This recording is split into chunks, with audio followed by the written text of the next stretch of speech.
Oke, bismillahirrahmanirrahim. Saya langsung mulai saja.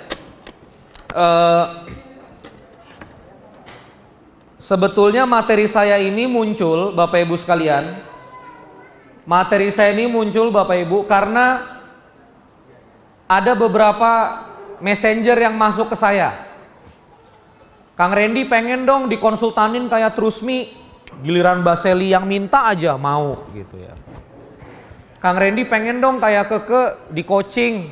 Kang Randy pengen dong gitu. Karena memang dulunya saya bisnis konsultan. Maka saya tulis Pak di Facebook itu.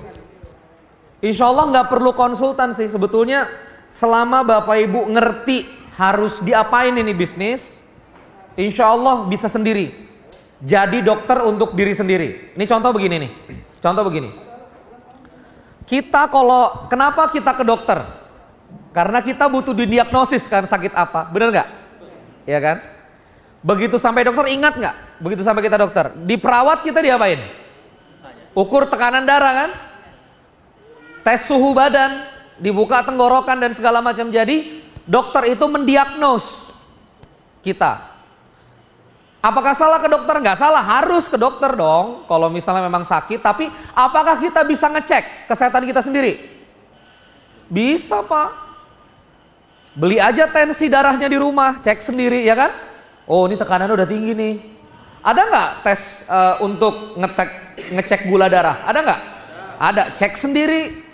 Oh kalau gula darah naik nggak bagus dan seterusnya. Jadi sebetulnya intinya kita bisa jadi dokter untuk diri kita sendiri gitu loh.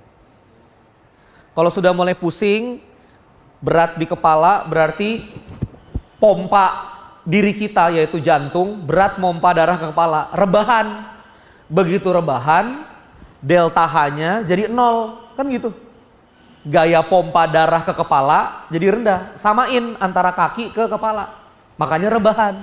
Kalau pusing, rebahan. Darah belum lancar juga, kaki diangkat. Jadi aliran darah di kaki ke kepala. Simpel-simpel aja. Jadi selama bisa jadi dokter sendiri, ya bisa. Begitu juga bisnis. Ya, begitu juga bisnis. Nah, Bang Bara ini kalau ketemu saya semangat banget, Kang. Kasih ilmu tentang growing, Kang. Gimana melesatkan? Dan saya kenapa senang? Jadi gini Pak, 24 titik saya keliling, itu 24 topik yang berbeda. Makanya saya rekam. Jadi saya kemarin ada berbicara tentang mengemas produk, value. Saya berbicara lagi tentang strategi daya saing, competitive advantage.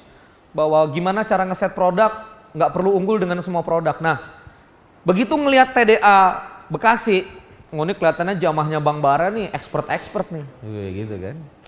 Kalau materinya biasa-biasa aja nanti saya malu nih. Maka di sini saya kasih materi yang rada menantang, yang rada expert, yaitu apa? 5 tahapan general check up bisnis. Jadi sebelum melakukan pertumbuhan, general check up dulu. Saya ini mau ngelangsingin badan, kemarin ikut Coach Fahmi di Malang.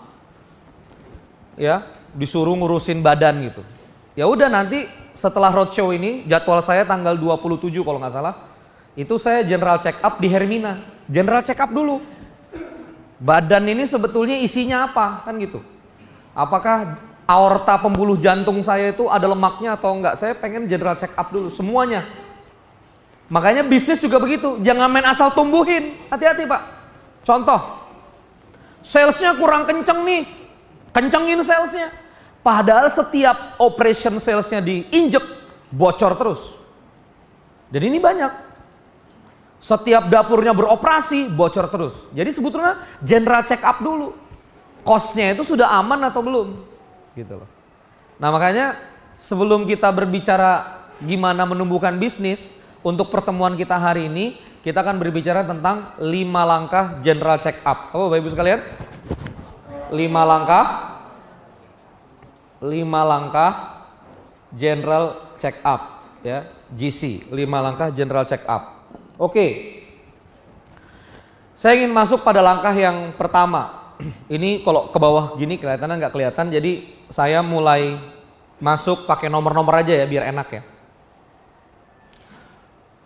Ya, pakai tangga aja deh. Ada berapa Pak? 1, 2, 3, 4, 5. Oke. Ya, bismillahirrahmanirrahim. Jadi kalau saya konseling, datang ke klien, ini aja yang dilakukan. Saya datang ke UC Akmal, saya datang 300 juta, sekarang sudah 2 miliar. Free cash 600 juta itu, UC Akmal, toko roti ke UC Akmal di Lampung. Itu yang kita lakukan ini aja. Di Keke juga ini aja yang kita lakukan. Di beberapa klien cuma ini, ya 5 langkah. Yang pertama Bapak Ibu sekalian, yang kalau saya ketemu sama klien, ya ketemu sama klien atau ketemu sama bisnis yang mau ditumbuhkan, yang pertama kali saya cek adalah, Waalaikumsalam. Yang pertama saya cek adalah kesiapan owner. Kesiapan apa? Jadi yang pertama kita cek itu adalah owner. Maka saya tidak menerima, ya, saya tidak menerima bisnis coaching yang hadir atas inisiatif manajer. Manajernya datang, Kang tolongin Kang, bisnisnya Kang begini, kami gini. Antum, Anda siapa? Saya manajer. Ownernya mana? Susah. Apa katanya? Susah. Susah Kang, owner gak bakal mau dengerin. Susah. Terus saya ke Anda gimana? Ya bantuin saya Kang, supaya penjualannya tinggi gini. Terus kalau saya mau minta tambah budget, minta evaluasi, kamu punya otoritas nggak untuk itu? Ya nggak punya Kang. Itu owner. Ya sudah jelas. Nggak bisa diapa-apain nih bisnis. Jadi yang pertama kita cek owner. Apa yang dicek pada owner itu? Ya, kesiapannya. Apakah dia memang siap untuk bertumbuh atau tidak? Ini saya preview dulu ya Pak. Nanti saya detailkan satu-satu. Ya. Karena waktu kita terbatas, jadi saya papai dulu, nanti kita akan, saya selesaikan dulu, nanti kita akan bahas satu-satu. Jadi kita cek, apa yang kita cek? Apakah ownernya memang mau membela bisnisnya? Apakah ownernya manggil konsultan karena sudah capek sama bisnisnya dan mau exit sama bisnisnya? Kang, kesini Kang, sistemasi, kenapa? Saya udah capek, udah kesel. Apa jadinya Anda kesel sama organisasi Anda? Nggak jadi apa-apa Pak. Jadi ini fatal kalau begitu. Apakah ownernya memang benar-benar mau menumbuhkan bisnisnya dan mementingkan bisnisnya di atas kepentingan pribadinya? Saya ketemu Pak, salah satu klien saya sempat kontrak, ya, uang PRK untuk beli villa. Bayangin Pak, PRK, modal kerja, high rate, bunga tinggi. Itu untuk beli aset fix Pak. Dimasukin ke emas, diputer jadi gadai emas bertingkat apa segala macam, nggak ngerti lah saya. Pokoknya saya kesel aja. Dan jadi nggak nyambung gitu loh. Jadi nggak bisa growing karena apa? Ownernya nggak siap. Pak, ini Pak harus dibangun neracanya dulu. Kita harus papai, kita harus urutkan kosnya apa dulu. Udahlah Mas, nggak usah detail-detail begitulah Mas, capek. Stok opnam lagi, harus tutup toko lagi. Udah yang simple-simple aja. Gimana kita bisa tumbuh dengan owner yang begitu? Jadi langkah pertama adalah cek diri. Secara mental, suka dengki enggak, sampai mental yang kecil-kecil saya cek. Gimana dia komen dengan pengusaha yang lain, gimana dia obrolannya ngomongin orang apa ngomongin peluang, itu kelihatan. Dan biasanya ini checking pertama, makanya hampir semua coach punya karakter yang sama. Saya ketemu Coach Tom, ya kemarin saya ikut Business Mastery, mahal banget 7,7 juta 2 hari. Coach, kalau coach sama Coach Tom berapa? Ya 50 juta sebulan. Tapi saya pilih-pilih lah Ren, kalau saya nggak suka saya nggak mau. Coach Fahmi di Malang, ya kalau saya cocok saya bantu, nggak usah bayar. Loh gitu loh Pak. Kenapa kok coach itu ngomong kalau saya cocok, kalau saya suka? Kenapa? Karena nggak semua orang layak dibantu. Gitu. Maka untuk kita develop bisnis kita harus cek dulu diri kita. Itu pembukaan, ya, owner. Yang kedua adalah yang kita cek adalah bisnis model. Apa? Nanti saya jelasin di belakang Pak, ini saya review aja. Apa bisnis model itu? Bisnis model itu terkait sama produknya apa, jualan ke siapa, kenapa orang harus beli ke dia. Yang nanti akan menentukan apakah bisnis ini secara logis jalan atau enggak. Ayah keranda jenazah tadi ya Pak? Ayah kenalan dulu tadi. Namanya siapa ya? Pak Tony, keranda jenazahnya setiap hari closing ya Pak. Saya langsung bisa tebak bisnis modelnya kuat. Nah coba saya cek ya. Apa yang membuat keranda jenazah Bapak dibeli orang? Kan bisa beli di tempat lain kan, tapi kenapa memilih Bapak? Keunggulannya apa Pak? Kenapa? Ready stock. Oh, ready stock. Portable nggak Pak? Bisa dibongkar pasang. Nah tuh, perhatikan ya. Keranda jenazah yang ready stock ada terus, bisa dibongkar pasang. Dan dia udah punya tuh value-nya. Jadi gini loh Pak, bisnis model tuh gini, kadang-kadang gini. Ada klien datang ke saya, bilang gini, Kang bantuin saya nyerang IndiHome. Apa katanya? IndiHome. Saya punya layanan yang sama kayak IndiHome dan lebih bagus. Apa kata dia? Lebih bagus. Nggak macet-macet kayak IndiHome. Maaf kalau di sini ada orang Telkom ya, tapi saya sih nggak macet-macet sih. Tapi kok di lini masa ada yang macet gitu, saya nggak tahu. Saya tanya sama dia, saya langsung cek bisnis modelnya Pak. Target kamu kantor apa retail perumahan? Oh kalau kantor project Kang susah, tendernya apa tembus ke bosnya susah. Perumahan. Saya tanya, harga kamu gimana dengan IndiHome? Lebih mahal. Apa katanya? Mahalnya, lalu begitu lebih mahal, saya kan Pak, memang orangnya ketus, apa adanya. Saya nggak suka jadi coach yang manis. Ya gimana, apa kabar? Oh iya begitu lebih mahal ya? Enggak, saya nggak gitu. Begitu dia bilang lebih mahal, langsung saya bilang, susah dijual. Apa saya bilang? Susah dijual. Nggak bisa nih dia apa-apain. Saya langsung bilang gitu. Lo enggak kan kita layanan lebih mahal. Oke sekarang gini deh supaya kamu puas, lebih mahalnya berapa? Fantastis. 1 megabyte per second 750.000. IndiHome 10 megabyte per second sekarang di posisi 373.000. Saya tanya, apa yang menyebabkan orang mau bayar 400.000 lebih mahal dengan 1/10 kecepatan? Halo? Saya tantang lagi. Kalau misalnya installment cepet nggak? Cepet. Dia tuh bagian Jawa Tengah, region Jawa Tengah. Dia minta saya bantuin di region Jawa Tengah. Saya bilang bisnis modelnya udah berantakan. Kamu nyuruh saya jualan yang nggak mungkin.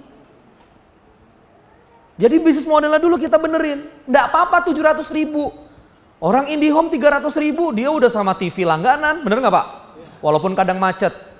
Sudah sama telepon 373.000. Layanannya 24 jam, mention Twitter dijawab gitu. Cepet banget sekarang. Apalagi kalau follower Anda banyak, cepet banget. Jadi bisnis modelnya dicek, jualannya ke siapa. Produknya bagus, pasarnya nggak ada. Atau produknya bagus, salesnya terjadi, tapi salesnya nggak diangkat lagi, nggak ditajemin lagi, nggak diperbanyak lagi. Ini namanya bisnis model. Jadi yang dicek nanti bisnis model, ya. Kayak saya tuh sama Mas Dewa, ya. Alhamdulillah, semoga Allah merahmatinya. Waktu itu saya bikin training finansial literasi itu bagus materinya Pak. Ya, jadi kalau misalnya pengusaha dapat materi itu tuh langsung nyambung gitu loh. Ini harus gimana. Tapi bisnis modelnya berat. Karena apa? Pelatihannya harus 2 hari, Sabtu Minggu. Pengusaha itu sibuk, bener gak? Untuk Sabtu Minggu dedikasi belajar itu harus ninggalin anak, nitip anak ke mertua, wah repot. Kompleksitasnya tinggi gitu loh. Untuk orang itu belajar akhir pekan. Akhirnya sama Mas Dewa udah kita belajar pakai video aja. Muncul Melek Finansial, saya Pak pertama diajakin Dewa Melek Finansial itu. Susah percaya. Gimana caranya video bisa dijual? Hari ini Pak 1.600 orang. Bayar sekitar produk 500 ribuan. SBDKK juga begitu, sekolah bisnis Dua Kodi Kartika yang saya buat. Bisnis modelnya video update ya. Kemudian orang bayar sekali, bisa belajar kapan aja, di mana aja, 1 kali bayar. Membernya sekarang 2.600. Seluruh Indonesia, seluruh dunia malah. Dari Jerman belajar, dari Korea belajar. Dan bisnis modelnya bagus gitu, murah. Orang juga berdampak, orang bisa paham. Jadi bisnis model ini sangat berpengaruh. Jadi sebelum bicara gini, besarin sales gitu loh Pak. Kita harus cek apa dulu? Bisnis model. Besarin sales, jual ke siapa? Besarin sales, produknya apa? Besarin sales, kompetitormu kayak apa? Gitu loh. Besarin sales, revenue streammu kayak apa? Jadi harus dilihat bisnis modelnya secara clear dan lengkap, baru nanti bisa jelas. Makanya banyak klien-klien yang begitu dia maju, ya tutup bisnis sebelumnya, dia buka bisnis yang baru. Oh ternyata saya lebih develop di kuliner, akhirnya dia bikin bisnis model baru. Karena bisnis itu hanya tentang wasilah. Tentang fasilitas, ini saya jelasin di TDA Bogor kemarin, goal. Goal itu harus free cash. Cara mencari free cash pakai bisnis. Ya. Nanti Bapak Ibu saya akan jelasin di akhir gimana supaya bisa nonton semua video saya yang saya sampaikan. Nah, setelah bisnis modelnya oke, coba owner oke, coba ulangi. Owner oke, ya. Terus kemudian bisnis modelnya oke. Maka yang ketiga yang harus dibangun adalah kita harus cek neracanya. Ya, kita harus cek financial reportnya. Financial report. Nah, ini tantangan, Pak. Karena apa? Inilah bahasanya. Jadi kalau kita general check up yang keluar angka-angka. Yang keluar apa? Gula darah, kolesterol, tekanan darah, gliserin, bla bla bla bla bla bla, lemak jenuh, lemak jahat, lemak soleh. Keluar semua. Kenapa keluarnya data? Maaf, kenapa keluarnya angka? Coba saya tantang Bapak Ibu. Kenapa keluarnya angka? Enggak kualitas. Biar bisa diukur. Supaya besok begitu kata dokternya, kurangin nih olahraga, besok bisa dicek. Turun nggak tuh? Turun nggak gula? Turun nggak kolesterol? Makanya ukurannya apa? Numbers. Coba lagi. Numbers. Nah, banyak di antara kita yang mau dilesatkan tapi nggak punya ukuran. Ya, kita kan kalau saya nih, ya, mau rada langsing sedikit, itu kan harus nimbang. Nggak tahu ya, kalau Bang Bara sih rasanya lebih kecil ya. Aku, iya beneran dari rada langsing. Kayak nimbang dulu, 100 kg, baru kemudian diet. Nah, pertanyaannya, sudah belum financial reportnya ada? Nanti saya detailin ya. Di pembahasan berikutnya saya akan detailkan. Berapa cash yang didedikasi untuk bisnis, saldonya lagi berapa? Oh, kecampur sama uang pribadi, pisahin. Ada piutang sama orang nggak? Stok inventorinya berapa? Lalu kemudian kalau ada prepaid, property, plant, equipment, peralatan kamu berapa? Kamu punya nggak inventarisasi peralatan? Mulai dari motor yang bekerja untuk bisnis, properti apa segala macam, sampai prepaid. Baru dicek nanti.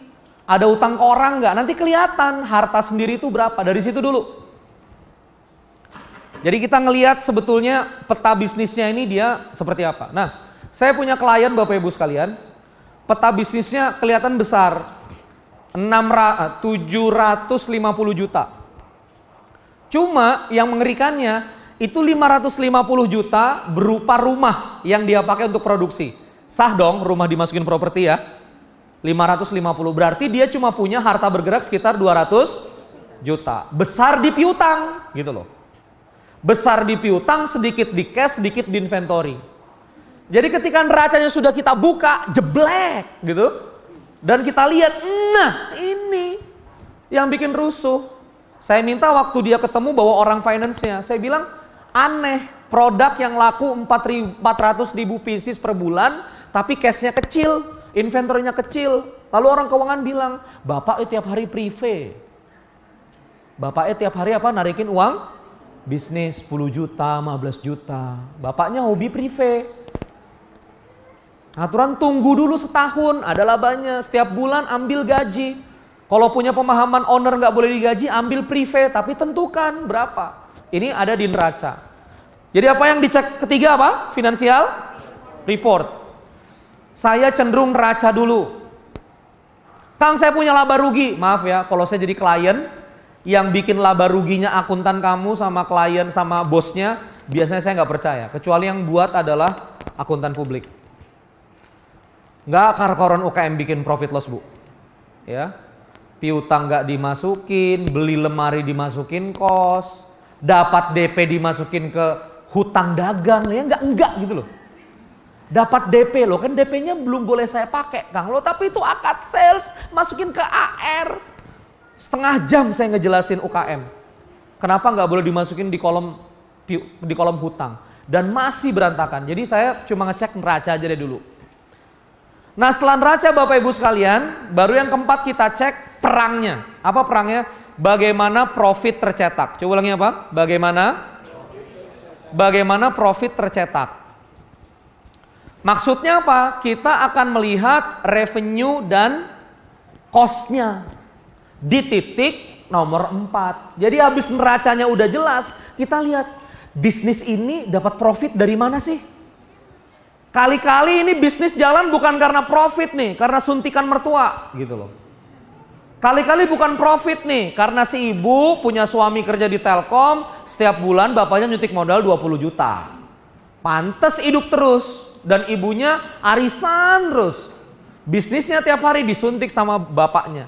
Jadi suaminya melakukan injeksi modal terus. Owner melakukan injeksi modal terus, perubahan modal setiap bulan. Jadi dicek. Nah, di situ baru saya ublek-ublek. Mana laporan sales? Mana laporan cost? Loh, ini COGS-nya kok nembak? Ada COGS yang salah, bikin makanan, COGS-nya nembak. Harusnya real, berapa habis beras, berapa habis terigu, berapa habis gula. Inventory gula itu inventory yang di gudang. Kalau begitu masuk dapur, dia cost. Saya cek betul-betul, mana expense-mu.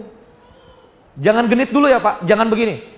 Mengurangi cost, jangan dulu. Ini cuma apa? General check up. Dapatkan data yang real aja. Bapak Ibu juga gak harus begitu. Tulis. Saya tahu beberapa UKM gini, Kang, saya tuh gak suka Kang ngelihat laporan keuangan. Kenapa? Suka gak semangat Kang.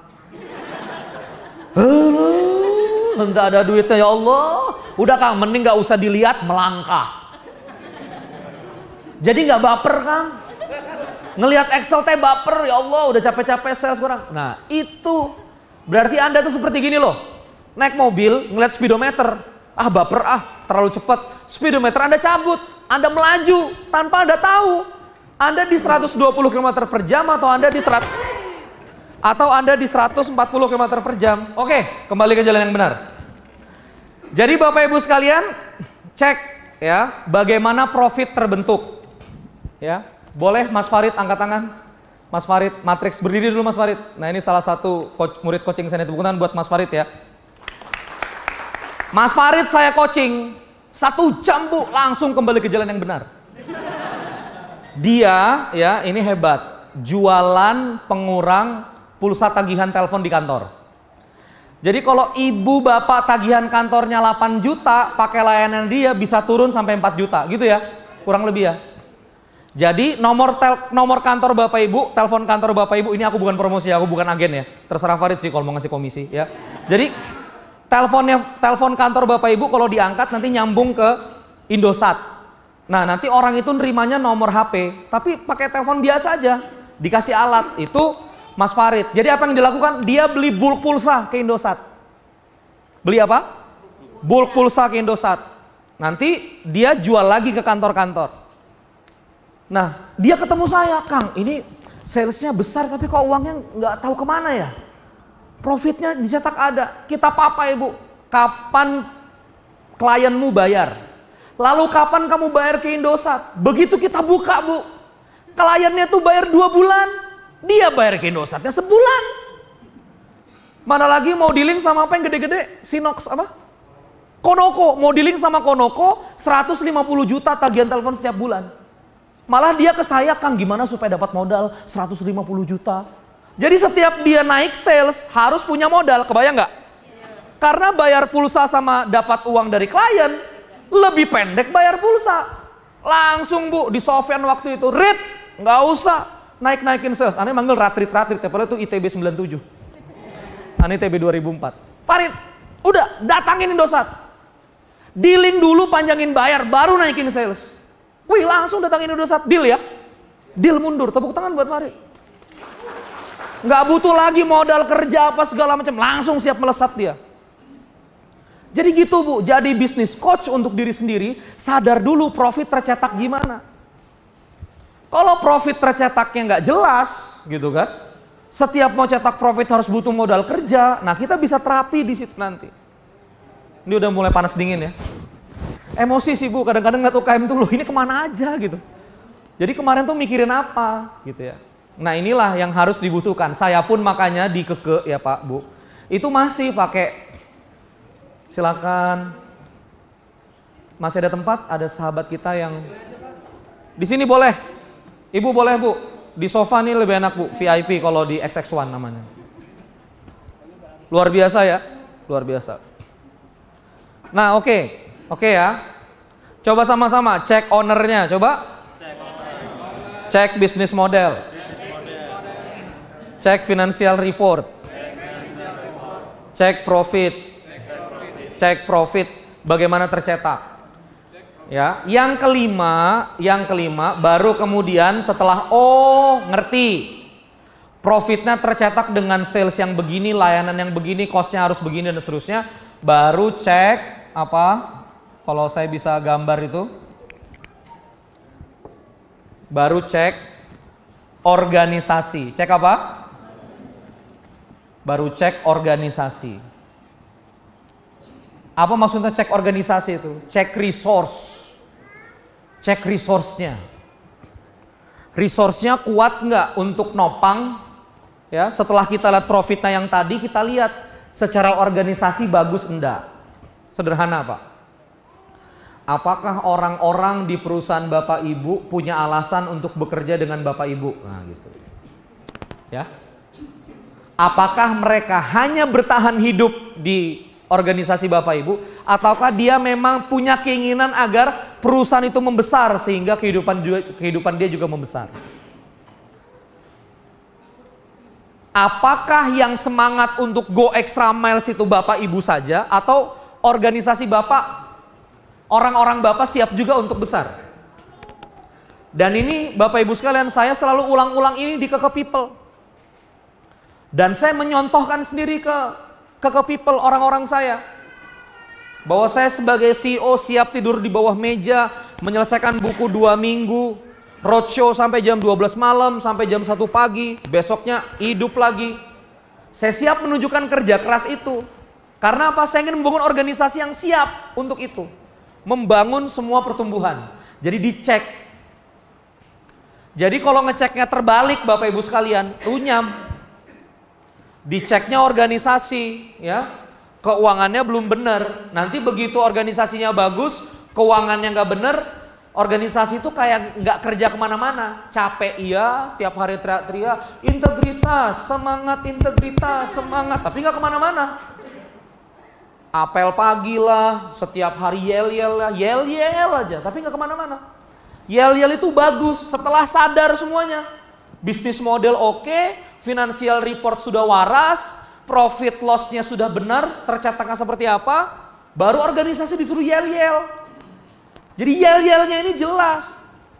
Ngasih semangat ke organisasinya itu jelas, arahnya kemana gitu loh. Oke ya, ini mukanya kelipet semua gimana? Apa? Serius ya? Enggak, maksudnya, tapi paham kan, tapi paham nusuk gitu ya. Tahu gimana? Ya, oke Bapak Ibu sekalian ya. Kita akan bahas satu-satu. Siap bahas satu-satu? Siap ya. Bismillahirrahmanirrahim. Ya, bismillahirrahmanirrahim. Jadi yang pertama adalah check owner. Ya, check owner. Jadi begini Bapak Ibu sekalian.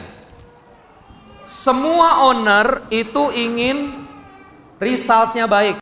Sama? Semua owner ingin hasil bisnisnya apa? Baik. Semuanya pengen profit, pengen semua mau kok, semua gampang. Tapi result itu lahir dari action. Ini ilmu sederhana. Dan action itu dia lahir dari mindset. Mindset, cara berpikir, cara merasa itu berpengaruh Pak ke semuanya. Berpengaruh. Ke cara main juga berpengaruh mindset. Tadi saya ngomong sama Bang Bara di belakang ya, geter juga saya. Kang Randy, gimana pun kata dia, semua ini kan ditinggal Kang, kata dia. Saya sama karpet usianya akan lebih lama karpet. Jadi semua ini sayanya sementara, jadi yang abadi itu kan amal soleh begini. Itu namanya itu yang membuat dia dan istri mewakafkan hampir seluruh rumahnya ini untuk dipakai kegiatan publik begini. Actionnya bergerak gitu loh. Apa yang membuat saya menikah umur 21 tahun? Saya nikah umur 21 tahun. Dan saya menikahi wanita umur 25 tahun. Bagus. Oh ini sunnah Pak. Nggak perlu kita lanjutkan ya sunnah berikutnya ya. Tenang aja Pak, nanti ada walimahnya. Jadi gitu. Jadi canda. Action 20. Jadi banyak yang bilang, "Kang, kok nikah umur 21 tahun?" Karena saya punya mindset. Mindsetnya apa? Bahwa kedewasaan itu tidak bisa mengikuti perjalanan biologis. Kedewasaan itu adalah kedewasaan psikologis yang harus diputuskan oleh seseorang. Maka menurut saya nikah umur 28, nikah umur 29 itu hanya keputusan aja, sama aja. Makanya saya ingin cepat dewasa. Ya udah saya nikah umur 21.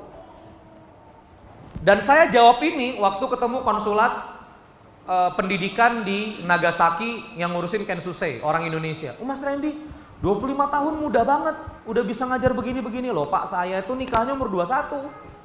Jadi saya sudah lari duluan." Gitu loh. "Wih 30 tahun sudah jadi CEO." Jadi saya jadi CEO 28 tahun. 30 tahun sekarang udah jadi produser. Saya bangun film layar lebar 1 Oktober nanti ke Melbourne. Kok udah jadi produser? Karena saya larinya umur 21 tahun. Nah ini actionnya gini, resultnya bisnis mau berubah, berarti actionnya owner harus berubah. Pertanyaannya apakah mindsetnya siap untuk perubahan itu? Saya pernah ketemu klien ya, "Mbak, kamu ini kelihatannya kurang ngerti begini, coba kamu panggil konsultan packaging." "Loh kan saya sudah bayar Kang Randy." "Kang Randy dong kerjain fokus." "Loh aku ini coach. Coach itu mengarahkan, membuka potensi, bukan ikut main. Nggak ada pelatih bola ikut main ke dalam lapangan. Kan saya udah bayar Kang Randy." Alah. Nyesel aku makanya. Dan uang konsultannya saya kembaliin. Sisa 20 juta karena saya sudah merasa bahwa 20 juta sudah dilakukan, ditagih lagi Pak. Alhamdulillah udah balik lagi. Jadi bahaya ketemu owner yang nggak siap berubah, dan sekarang bisnisnya nggak kemana-mana. Saya pantau terus. Ini bener nggak orang ini ya? Iya bener, nggak bener emang udah. Didn't go anywhere, nggak kemana-mana, doesn't go anywhere. Dia nggak kemana-mana, karena dari segi mindsetnya udah nggak mau berubah.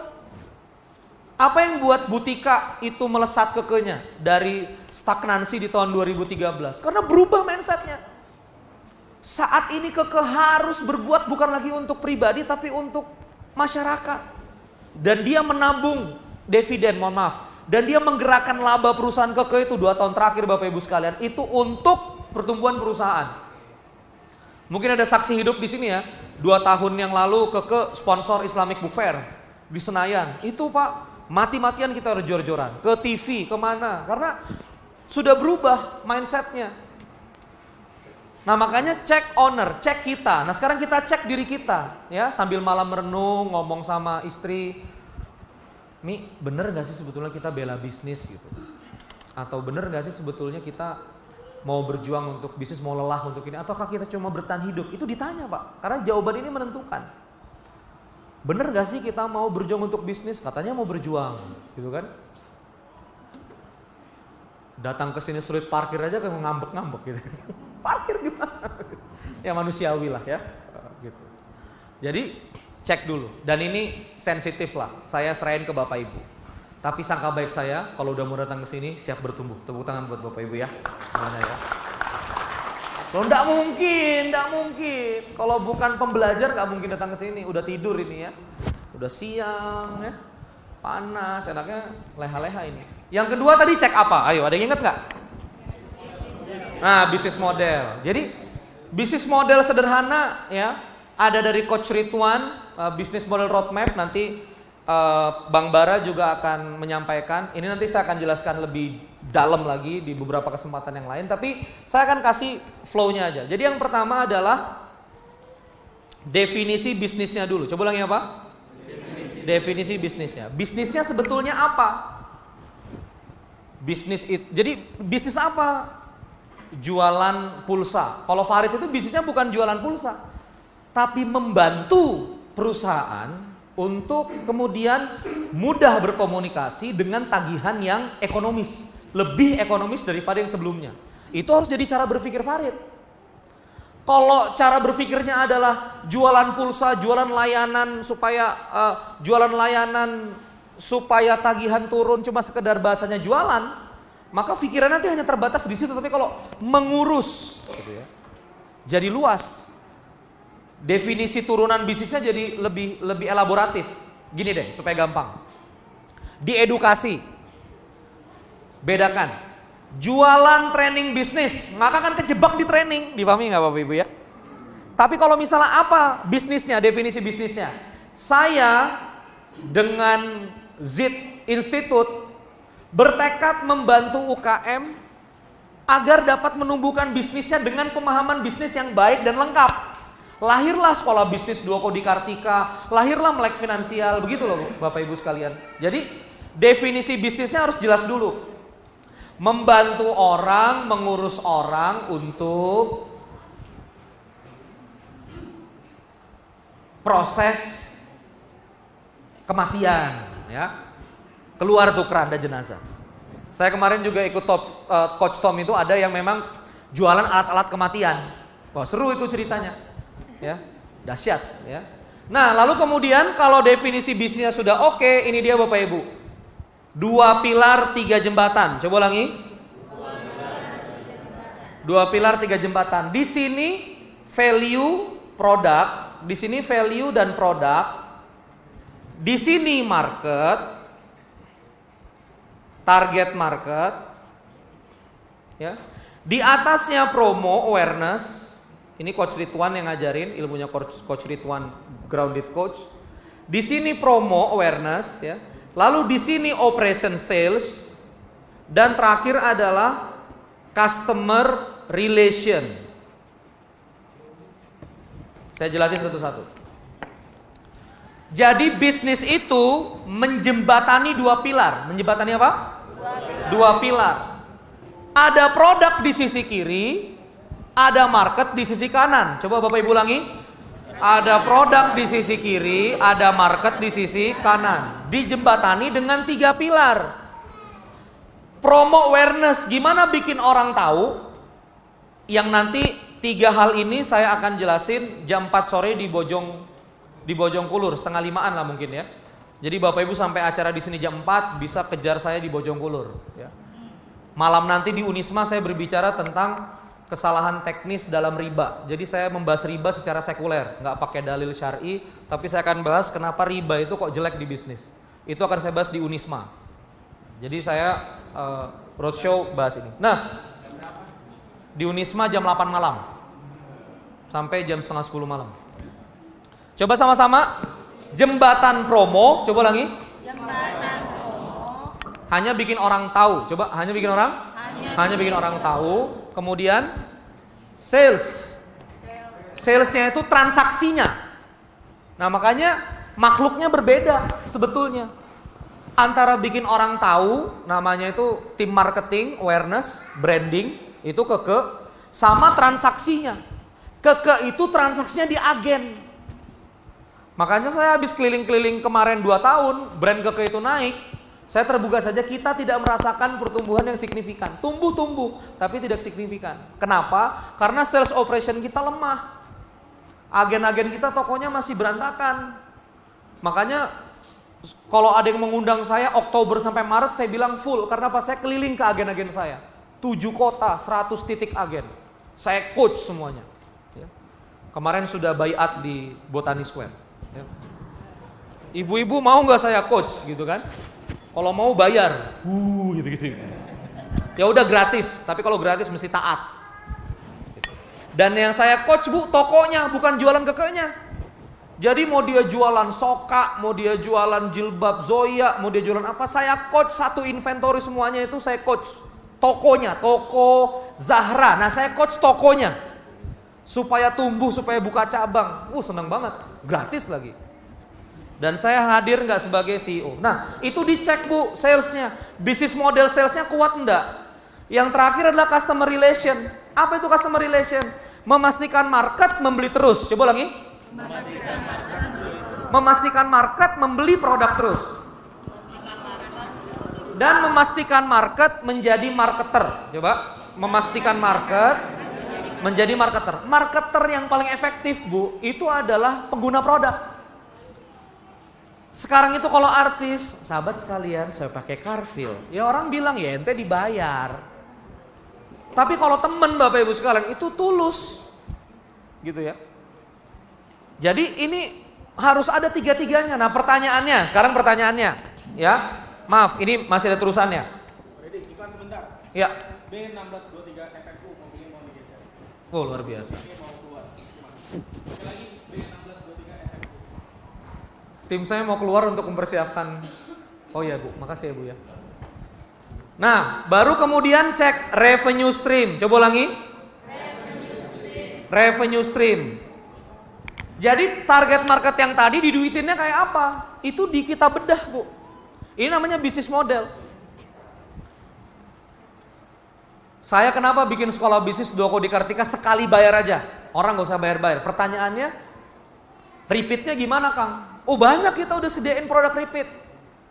Kita mau jual buku, kita mau jual kursus yang lain, kita mau jual edukasi yang lain. Jadi nanti jamaah saya yang sekarang 2.500 kita mau tunggu sampai 50.000. Baru di 50.000 itu kita hadirkan produk yang memang mereka butuhkan.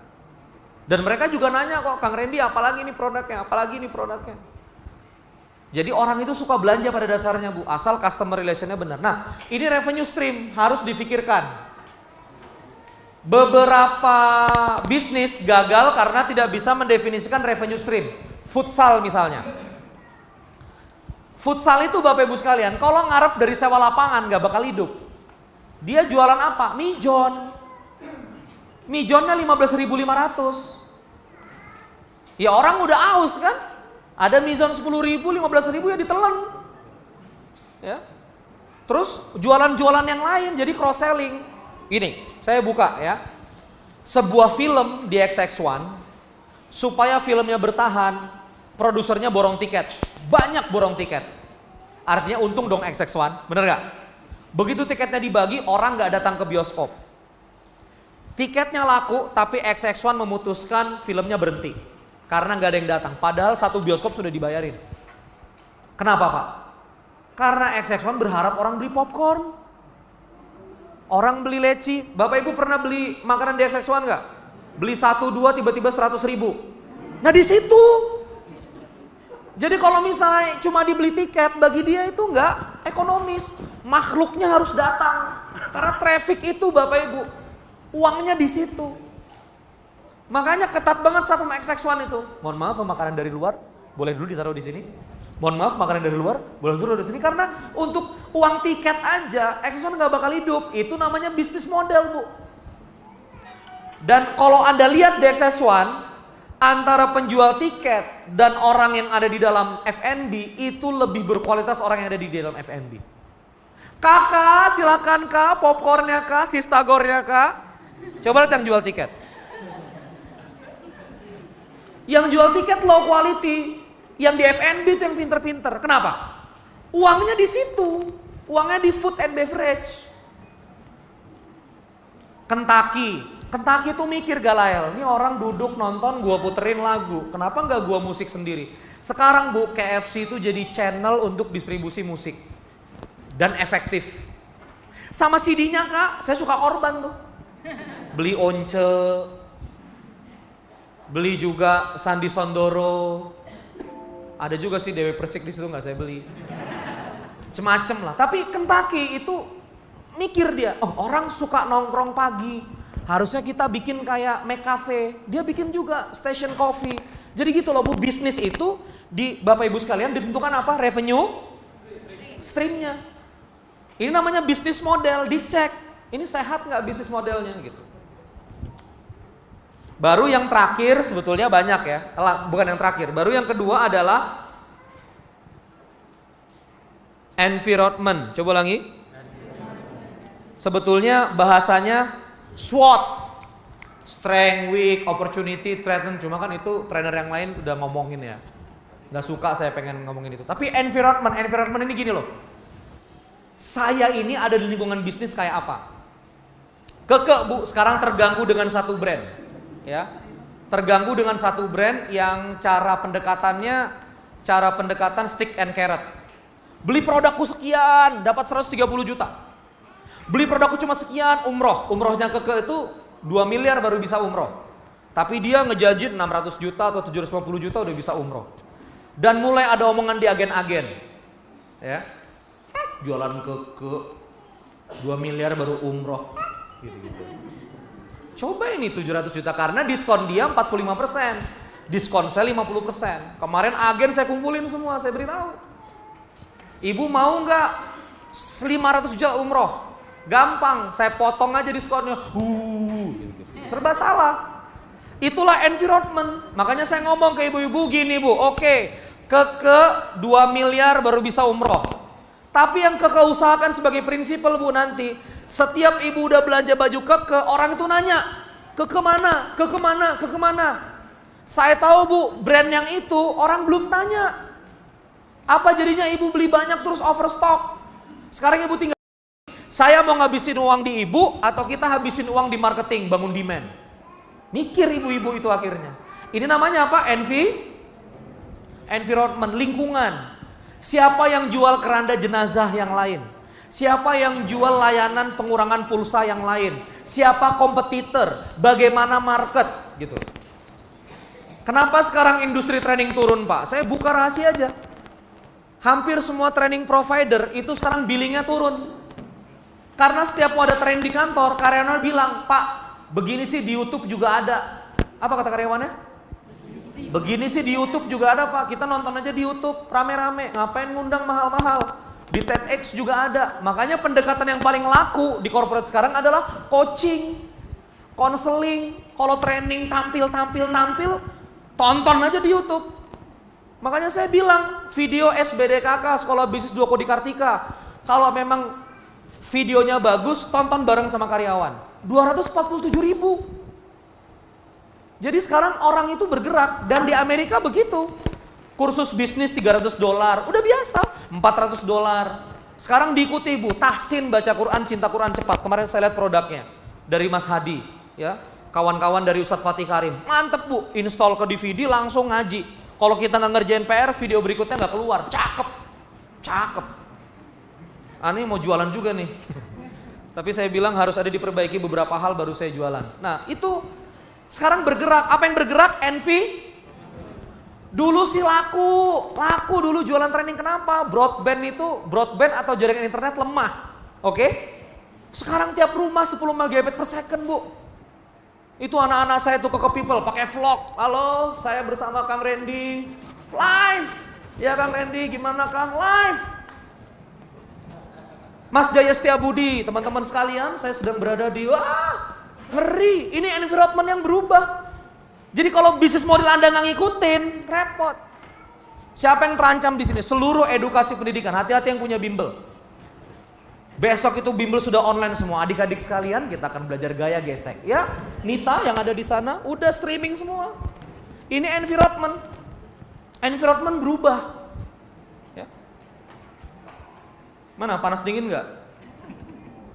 Yang terakhir baru resource. Yang terakhir baru apa?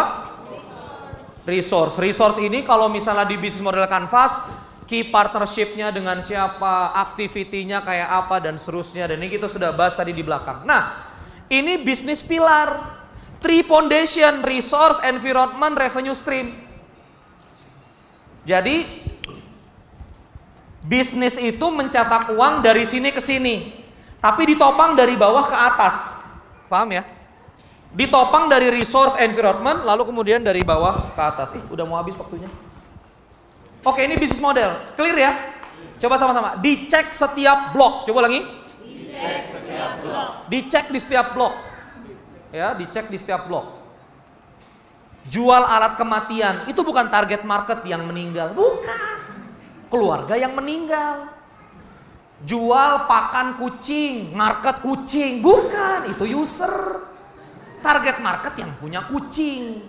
Siapakah yang punya kucing? Jelas yang ekonominya menengah ke atas. Karena kalau ngurus anak aja nggak ada duit, nggak akan sempat ngurus kucing. Eta difikirkan target market. Harus spesifik di target yang mana, siapa.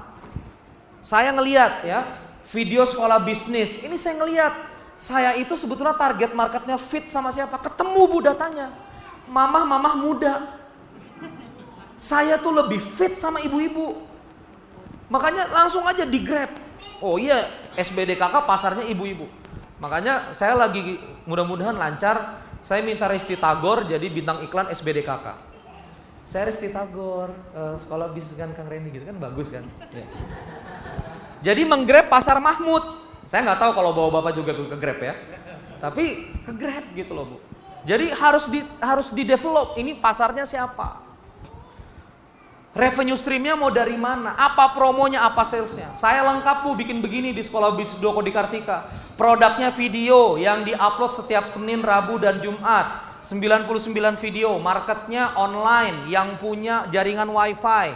Promonya lewat tulisan Zit Club, WA list. Salesnya berarti sales page. Customer relationnya affiliate. Jadi lengkap gitu bangun bisnis Bu. Revenue streamnya aktivasi membership, penjualan buku, kegiatan-kegiatan gathering, kursus cross selling. Jadi nanti di platform duakodikatika.com ada kursus affiliate, ada kursus FB Ads, ada kursus AdWords. Saya buat kursus-kursus begitu nanti. Yang cross selling cuma 100.000. Cuma saya punya market sudah 50.000. Ya, duit juga Bu. Ini namanya bisnis model, Bapak Ibu. Oke. Kelihatan salahnya bisnisnya di mana? Pantes. Banyak nggak sebetulnya bisa revenue stream di-create? Masih banyak sebetulnya. Punya warung makan Bu, di kasir itu kesempatan. Taruh permen, taruh mainan, taruh apa? Itu kesempatan Bu, the final action orang. Anaknya suka bayar kan? Mama permen, upsales. Ya kan? Kakaknya, aku juga mau, kali 2. Bapaknya masih kekanak-kanakan, aku juga dong, 3. Langsung tuh madu lah, apalah apa di kasir. Coba lah dari kasir Indomaret, jualan nggak kasir Indomaret? Penuh, permen dari atas ke bawah, di belakangnya masih ada, luar biasa. Itu orang mikir Bu, itu dari bisnis model keluarnya, keluar dari bisnis model. Oke ya. Terus yang ketiga, neraca. Yang ketiga apa? Neraca.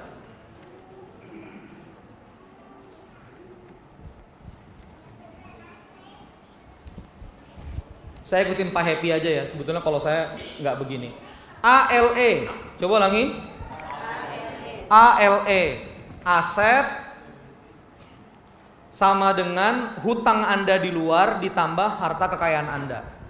Jadi aset di sini neraca itu adalah yang bergerak bisa dijamah. Things. Ini cuma jenis kelamin. Coba ulangi apa? Apa itu jenis kelamin? Jenis kelamin dari aset. Jadi begini. Tentukan dulu Bu, 4 hal aja Bapak Ibu sekalian. Cash, ya. Ada piutang atau enggak? Ada stok atau enggak? Ya, inventory berapa, piutang berapa, cash berapa, lalu peralatan jadi 1, properti ditambah equipment, dah. Ada 4 hal. Cash, piutang, inventory, properti. Misal, ya, ini saya ajarin checkingnya, sederhana. Kang Randy, cash saya 120 juta, berapa? Piutang saya di luar yang belum tertagih 30 juta. Inventory saya kemarin beli bahan, dirayu supplier, jalan-jalan ke Hong Kong, jadi saya beli kebanyakan. 50 juta, ya. Properti saya pabrik, yang saya jadikan pabrik rumah saya sama peralatan, sealer segala macam, saya prediksi itu sekitar 550 misalnya begitu. Jadi total asetnya berapa? 150, 200, 750. Berapa total asetnya? 750 juta. Nah langsung Pak, kalau saya sama klien itu langsung saya tanya, ada hutang bank nggak? Nih, untuk hutang bank adalah uang yang uangnya itu lending ke bisnis, bukan utang bank yang lending ke pribadi. Bisa difahami? Kan ada KMG, kredit multiguna dipakai pribadi, masukin di neraca. Ini hutang bank untuk ke bisnis, dicek. Leasing, kendaraan yang dipakai untuk bisnis bukan pribadi. Oh ini kendaraan saya memang untuk bisnis Kang, ya udah masukin. Hutang dagang sama supplier, sama vendor. Misal hutang banknya 100 juta ya, leasingnya 50 juta, suppliernya 30 juta, berarti total 180 juta utang sama orang. Berapa? 180 juta. Berarti equity-nya di posisi berapa? Equity di posisi 570. Langsung Pak, origin. Saya kalau sama klien, ini apa Kang 510? Origin, udah. Stop neraca di situ, berikutnya kita baru hitung yang benar. Baru dipapa yang benar, tanggal sekian transaksinya apa, transaksinya apa. Jadi ini harus ada dulu. Kenapa coba harus ada? Beberapa perusahaan E-nya minus. Kenapa minus? Di A-nya cuma 150 juta, di L-nya 300. Ini berapa? Apa bisa begitu? Bisa. Ngutang bank, marketing, pasang gipsum, itu uang-uang habis kan? Sewa tempat, bangkrut. Minus nggak? Minus. Utangnya hidup, asetnya nggak ada. Halo. Iya, hutangnya hidup, asetnya nggak ada. Oh wahai bang, aku itu loh restorannya nggak jalan, dimaafkan ya utang-utangnya ya, nggak bisa. Saya nakmu. Nah itulah salah satu kelemahan dari riba itu, ya. Karena dia nggak mau ikut abis waktu kita abis. Ya. Nanti saya akan jelaskan di Unisma, ya, tanpa pakai dalil syar'i, sekuler. Ya. Oke, neraca beres. Ya, jadi saran saya begini Pak, saya nggak jualan karena melek finansial saya sudah tutup. Ya. Mas Dewa juga kelihatannya capek jualan melek finansial. Saya juga lagi fokus ke sekolah bisnis di kartika.com. Jadi kayaknya melekfinansial.co nggak kita buka lagi. Kalau ada trainer yang ngadain workshop literasi finansial, melek finansial, ya terserah lah. Ilmu saya tuh bisa difotokopi. Bahkan beberapa murid Melvin udah ngomong ke saya, Kang boleh nggak aku ajarkan? Bebas, nggak usah lisensi. Norak amat. Saya nggak ada lisensi segala macam. Bebas diajarkan. Nah. Kalau ada yang ngajarin begitu, saran saya Bapak Ibu belajar. Face the number. Coba ulangi apa? Harus hadapi angka, jangan goyang. Ya, ini sudah jam 3:15 nih. Jadi sampai profit. Saya cek yang sederhana aja kadang-kadang mau dicoba nggak? Ini aku jadi gemes ya. Coba. Injeksi 10 juta. Coba ulangi. Beli TV 7 buah, masing-masing nilainya 500.000. Berapa? Maaf, beli TV 10 buah. Berapa buah? 10 buah. Jual TV 7 buah, 1 juta masing-masing. 50% cash, 50% piutang.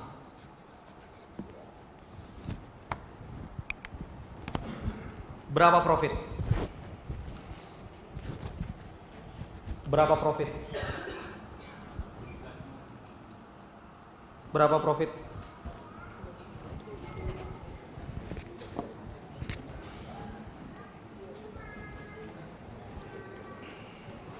Berapa profit? Bapak? 5 juta. Ada angka 5 juta. Terus? Hah? 0. Profitnya 0. 3.500.000. Ngeri nggak Pak? Soalnya sama, Anda aja berselisih pendapat. Ngeri nggak? Bahasa keuangan. Terus ada berapa profit? Hah? 3,5 juta. Berapa profit? Ini sudah saya masukin 3,5 juta. Terus berapa profit?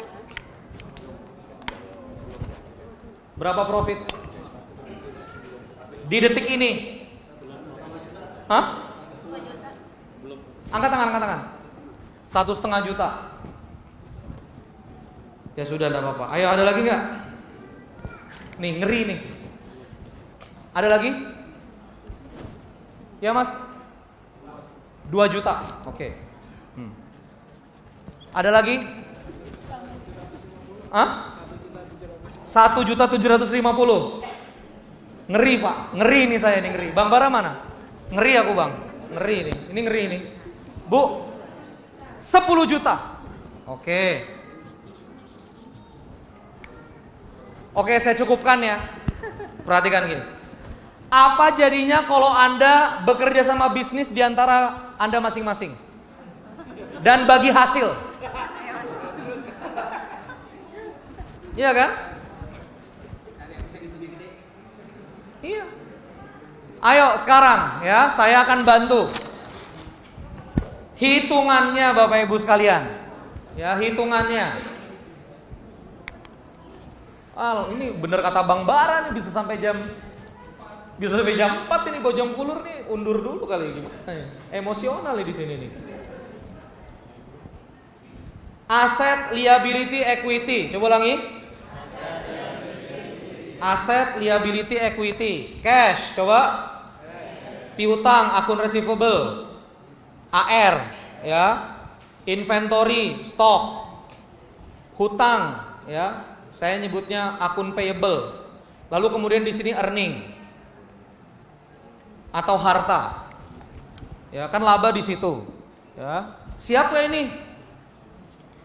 Injeksi modal 10 juta. Injeksi apa? Berarti cashnya 10 juta plus. Lalu kemudian di sini ada namanya origin investment plus 10 juta. Harta sendiri masuk equity. Balance nggak neraca? 10 ini 10. Waras? Lanjut. Beli TV 10 unit.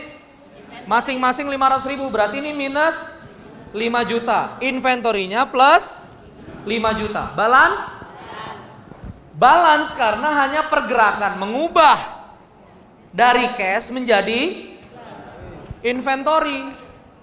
Apakah ada perubahan pada profit loss? Belum ada. Beli TV 5 juta itu bukan cost. Itu pembelanjaan inventory. Lalu kemudian berhasil jual berapa? 7. Berapa juta?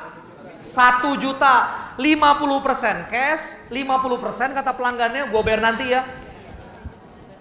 Tapi yang kita catat adalah yang pertama, inventorinya keluar 7. Keluar 3,5 juta di inventory. Benar? Keluar 3,5 juta di inventory. Oke, keluar 3,5 juta di inventory. Perhatikan ini.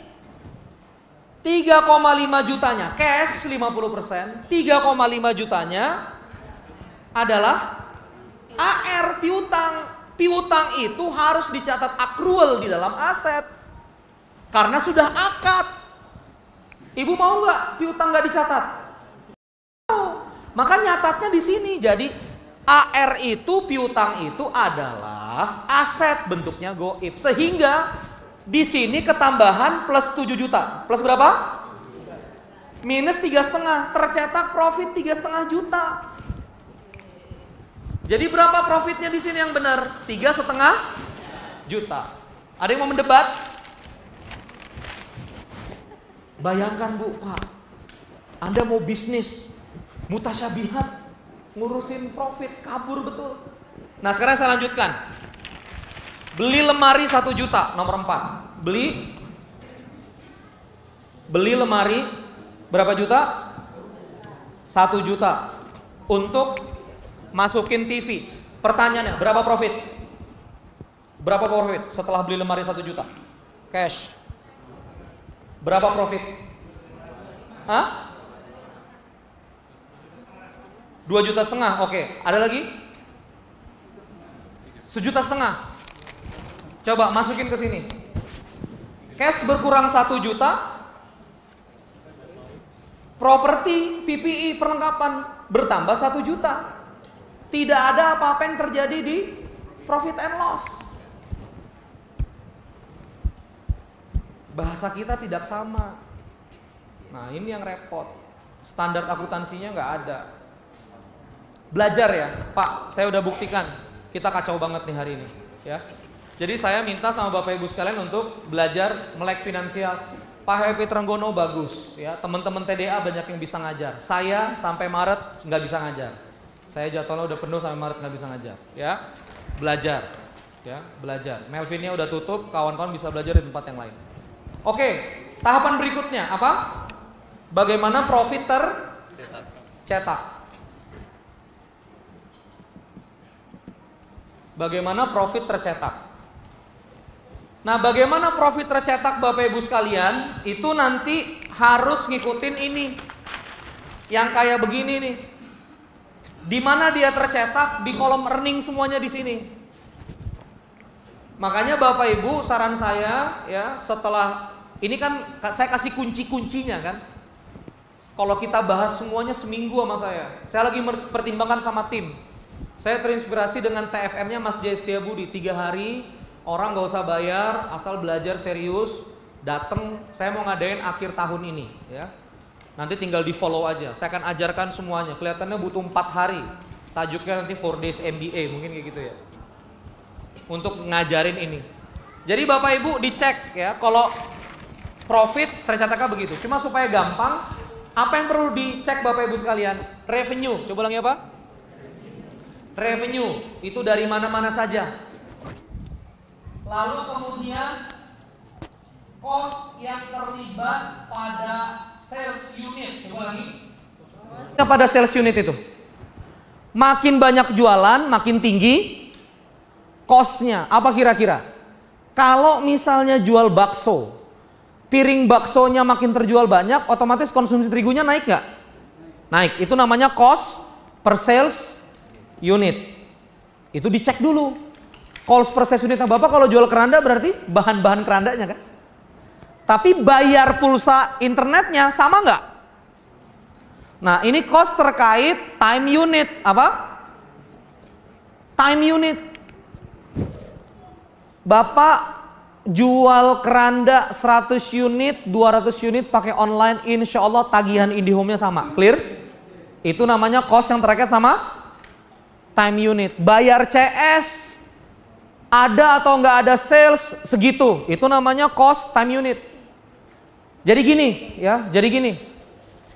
Yang ditelaah Bapak Ibu sekalian, ini dulu, maaf. Yang diterapi cost dulu, coba ulangi.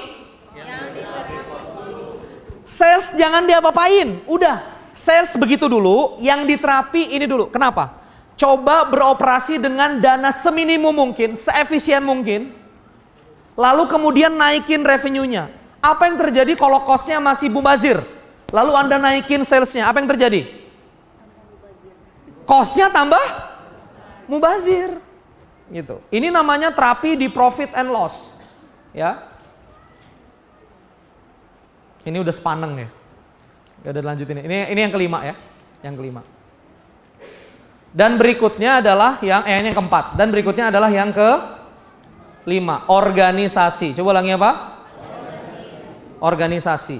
Ini saya sering ulang-ulang di video saya. Bisnis market. Coba ulangi. Bisnis market. Bisnis mengeluarkan value. Bisnis mengeluarkan apa? Value. Akhirnya bisnis mendapatkan rupiah. Nah, yang kita suka lupa ternyata total value. Coba ulangi. Total value, sigma value yang keluar itu adalah hasil dari total value yang dikontribusikan oleh tim Anda. Saya dikeke, berarti total value person siapa aja? Desainer, tukang cutting, tukang bordir, tukang jahit, bener nggak?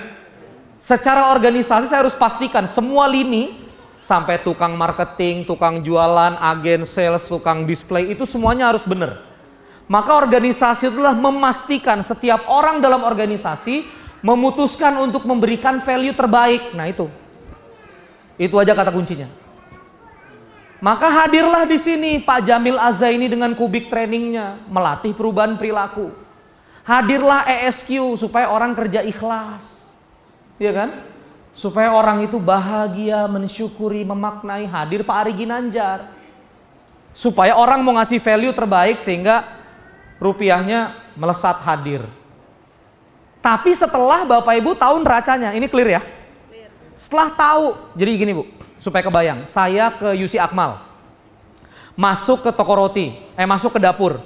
Bu, cek, ini kita minusnya berapa aja nih di dapur? UC Akmal bilang 3 juta. Coklat yang terbuang, tepung terigu yang gak diayak lagi, bahan makanan yang harusnya masuk kulkas, ini jadi expired semua, maaf, jadi terbuang semua. Begitu UC Akmal buka tempat sampah, ada adonan gagal, Bu. Disembunyiin di tempat sampah. Adonan, kata UC Akmal. Ini udah berapa juta, kata dia gitu. Nah makanya saya bilang, Bu Yusi, mari kita ngomong sama baker. Akhirnya saya kumpulin baker tuh di Lampung, di Esteller 77. Bapak begini, kan pengen kita ini maju terus sama-sama. Sama teman-teman produksi yang buat makanan kecil, lumpia, itu saya kumpulin semua. Apa jadinya tiap malam kalau Bapak pecah telur 40 untuk makan nasi goreng. Jadi karyawannya di asrama itu mecahin telur, Bu, kreatif. Nggak dibajetin. Makanya saya bilang Bu Yusi kalau ini memang budaya, bajetin telur itu. Di luar dari kos gitu loh. Memang insentif untuk karyawan. 40 Bu, ceprek. Karena nggak diatur ya udah semaunya. Ada gula pakai, ada seledri ambil. Jadi harus dipastikan dulu. Oh, harus jaga kos. Baru kita pastikan organisasi kita siap untuk jaga kos. Siap untuk apa? Jaga kos. Di Keke kita sudah punya klausul ya. Misalnya bagus nih kalau dikasih bunga-bunga. Ya kalau dikasih bunga-bunga itu berdampak pada sales, beli. Tapi kalau misalnya nggak pakai bunga juga salesnya segitu, ya nggak usah beli bunga. Jadi sekarang kita selalu berpikir seefisien dan seefektif mungkin. Terima kasih, selesai. Tepuk tangan Bapak Ibu sekalian semuanya ya. Siap jadi dokter bisnisnya, siap? Ini aku sorry banget ya karena aku ingin menghargai Bang Bara, jadi materinya spesial. Saya ngeliat beberapa orang ngebul, tapi udah deh, telan aja dulu ya. Kunyah, dicatat. Oke, Bapak Ibu siapa yang merasakan manfaat dari pertemuan ini? Angkat tangan kanan, katakan saya.